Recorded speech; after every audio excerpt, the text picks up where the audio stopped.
if Plato were to come back today, I think he would have a lot to say about so many things, but crowdsourcing would be of great interest to him.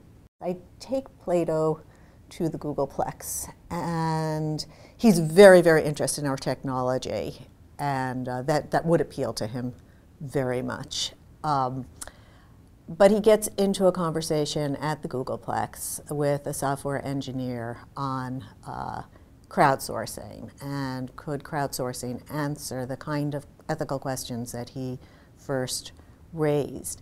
And he's quite interested in this idea, but he's very down on it. He's very much against it because, you know, he didn't have much faith in the ethical opinions of the masses. He thought that ethics was a kind of knowledge that is extremely hard to attain.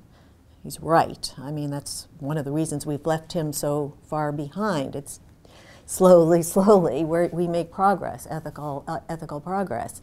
But he thought, you know, it was a kind of knowledge, and it takes a trained mind, and you know, it's harder than mathematics. Mathematics is a preparation for this kind of knowledge, that you need that kind of dispassion and distance and from your own life to be able to access ethical knowledge. So he would not have been very interested in crowdsourcing, in what is the opinion of the masses of people. And he also would say, I think, well then, how do we ever make any ethical progress? How do we ever learn anything new to challenge our intuitions if, in fact, it's just being crowdsourced?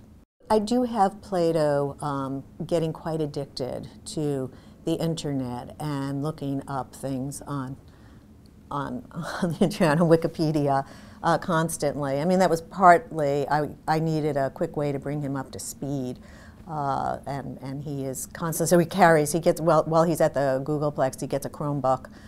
They give him a Chromebook, and he carries it with him everywhere. I mean, he's constantly consulting it.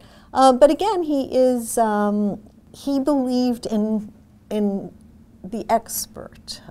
He believed, you know, in expertise. Aristotle, his student, actually says some things that are much more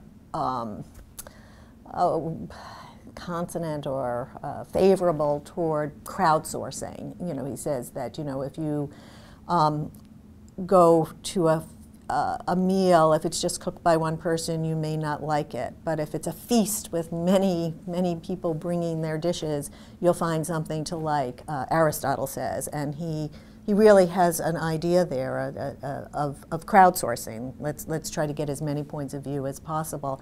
Plato is very dubious of this. He believes that it's extremely difficult to know anything. It takes a tremendous amount of training, years and years of training.